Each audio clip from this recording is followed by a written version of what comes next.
Randall Hughes with GodGlorified.com, and we're continuing our series with part 4 of Understanding the God of the Bible, and we're at foundation number 6 of the 12 foundations that I've established. And so God is omnipotent. He is all-powerful.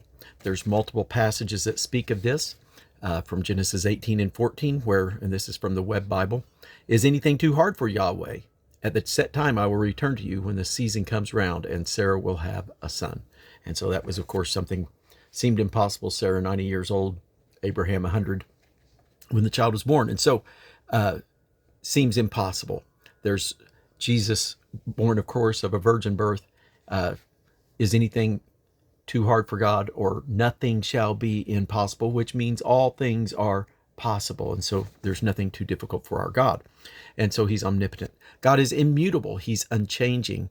Malachi 3:6 says, "For I Yahweh, don't change. Therefore you sons of Jacob are not consumed."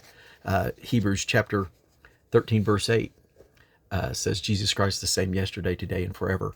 And so there's some things there, different passages, not quite as many on that one as others, but James 1:17, there's several other passages as well that speak to that fact that God is immutable. And then the next one that we want to mention is that he is holy. And there's over 600 times in the Bible that he's spoken of as being holy.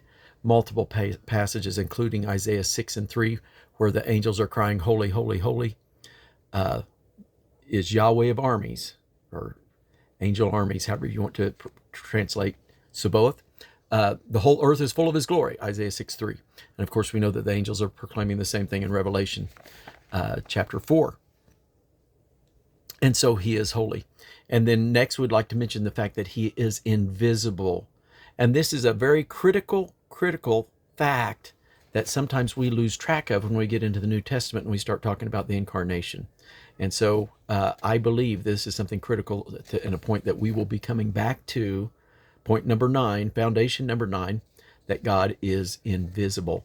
And passages such as 1 Timothy 1:17, Hebrews 11:27, Colossians 1:15, Romans 1:20 are passages that all speak of him as being invisible. So think about this. If God is omnipotent, omnipresent, if he were not invisible, we wouldn't be able to see anything else. And so it's just something to consider there when we start talking about the omnipresence and the invisible nature of God. And so some critical things to consider about God.